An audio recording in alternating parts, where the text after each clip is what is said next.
उसी के दिल में का हमको जवाब चाहिए। देखिए, इन्होंने बहुत बढ़िया सवाल पूछा है। बहुत लोग कहता है भैया आप ही नीतीश को जिताए हैं, काहे आप उनका विरोध कर रहे हैं। तो पहली बात तो ये समझिए कि हम किसी के विरोध में नहीं खड़े। हम ना नीतीश के खिलाफ कुछ बोले, ना भाजपा खिलाफ बोल रहे हैं, ना लालू के खिलाफ बोल रहे हैं। हमने शुरुआत ही की है कि जिसने जो काम किया है उसका सम्मान है, उसके उस बात को मान लीजिए, लेकिन बिहार की दशा सुधरनी चाहिए।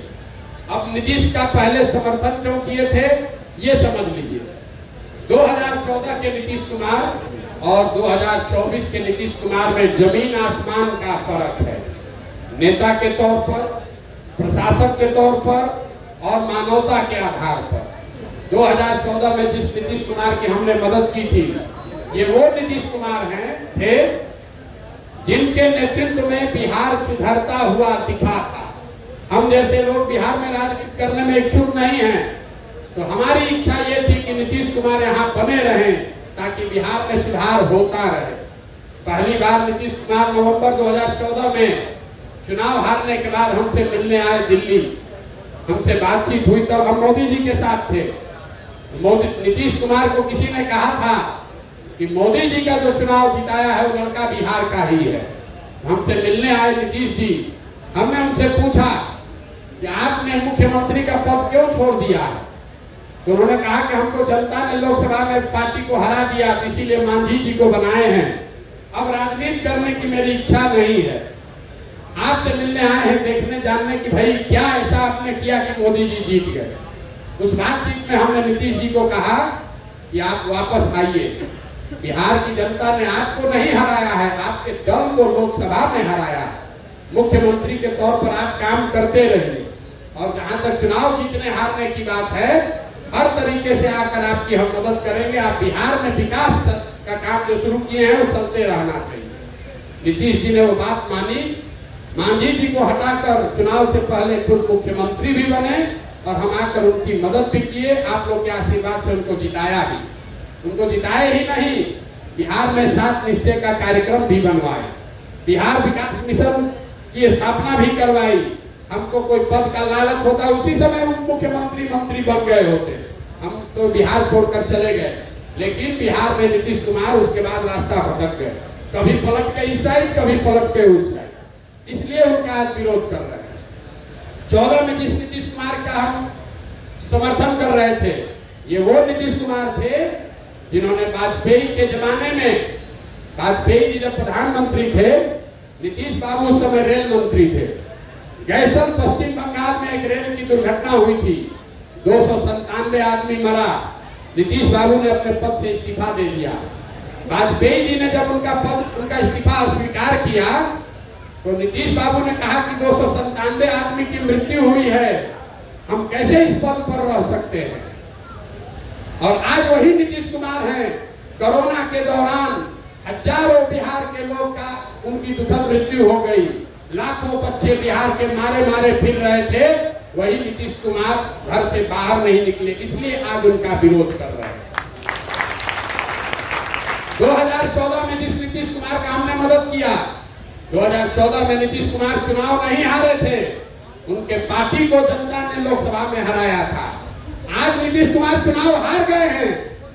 14 में नीतीश कुमार चुनाव नहीं हारे थे और राजनीतिक मोरालिटी के नाम पे उन्होंने पद छोड़ दिया था, इसलिए उनका मदद करने गए। आज 2020 में नीतीश कुमार चुनाव हार गए हैं।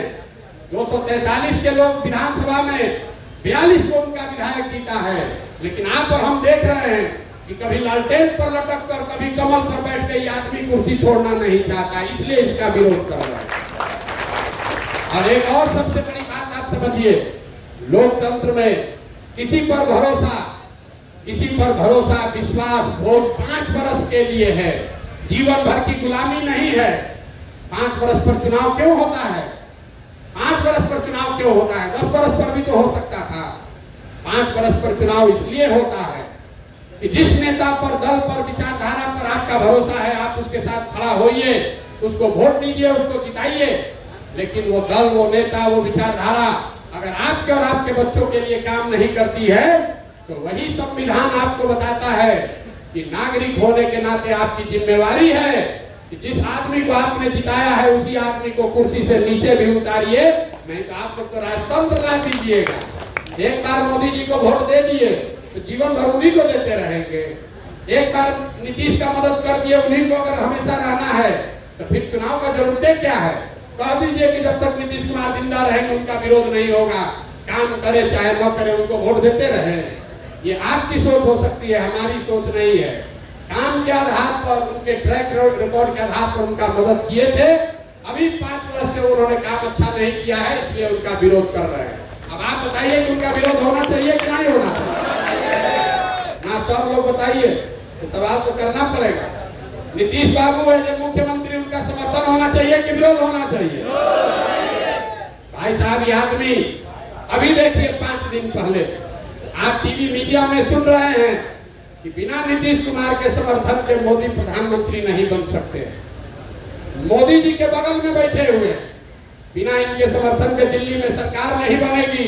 लेकिन किसी समाचार पत्र ने ये नहीं बताया कि नीतीश कुमार ने ये कहा हो कि भैया बिहार के हर जिला में कम से कम एक फैक्ट्री अगर खुलेगा तब समर्थन देंगे। ये आदमी आपकी हमारी बात नहीं कर रहा है। उस आदमी को अपने दल के नेताओं की भी चिंता नहीं है। लोग कह रहा था कि बड़का मिनिस्ट्री मिलेगा, कुछ नहीं मिला। क्यों नहीं मिला? क्योंकि नीतीश कुमार को अपने नेताओं के लिए मिनिस्ट्री भी नहीं चाहिए। उनको एक ही चीज चाहिए कि भाजपा वाले डर के मारे कह दिए कि 25 के बाद भी तुम ही मुख्यमंत्री रहोगे, बाकी बिहार की जनता भाड़ में जाती हो तो जाए। अब आप बताइए कि ऐसे आदमी का समर्थन होना चाहिए कि विरोध होना चाहिए?